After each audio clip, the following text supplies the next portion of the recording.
aliyoifanya dakika 90 lazima aweze kuisherehekea kwa goli, akafunga bao jingine, bao la 5 kwa upande wa Kariobangi Sharks. Mlinda mlango kama nilivyosema Kevin Isaac Otieno akaupenyeza ule mpira moja kwa moja kwa Geoffrey Onyango, lakini Geoffrey Onyango alichokifanya kwa mguu wa kushoto akashona kibu wa Kariobangi Sharks, na wachezaji wakijua kwamba hapa sasa alama 3 moja kwa moja zinapelekwa maeneo ya Kariobangi.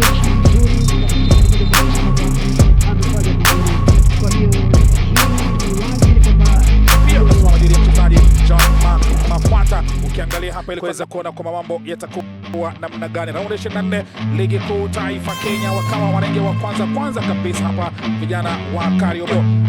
Akaweza kusimama kwa uimara nzuri kabisa dhidi ya mchezaji Calvin Opia na dhidi ya mchezaji John Makwata.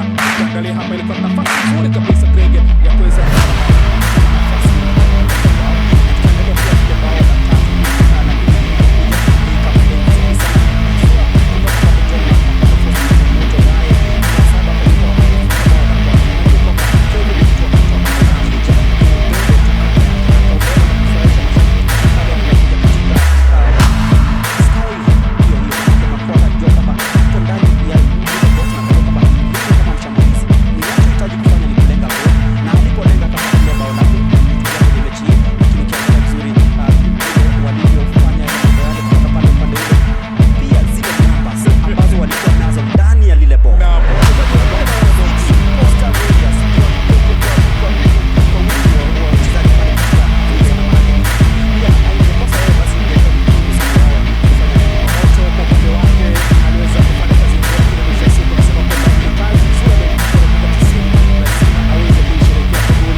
vizuri huko, lakini mwisho wa siku ngome ikiingia kwenye mguu wake mchezaji John Makwata, na John Makwata moja kwa moja ikawa ni vigumu kuweza kuunganisha ule mpira, lakini ukakubali kuweza kukaa kando ya mlinda mlango Fano bila dakika 66 goli la kwanza kupata Kariobangi Sharks. Anatamani sana angekuja mapema kabisa, labda angekuwa kwenye chati ya wale wanaendea kiatu cha dhahabu, walitoka tu chini ya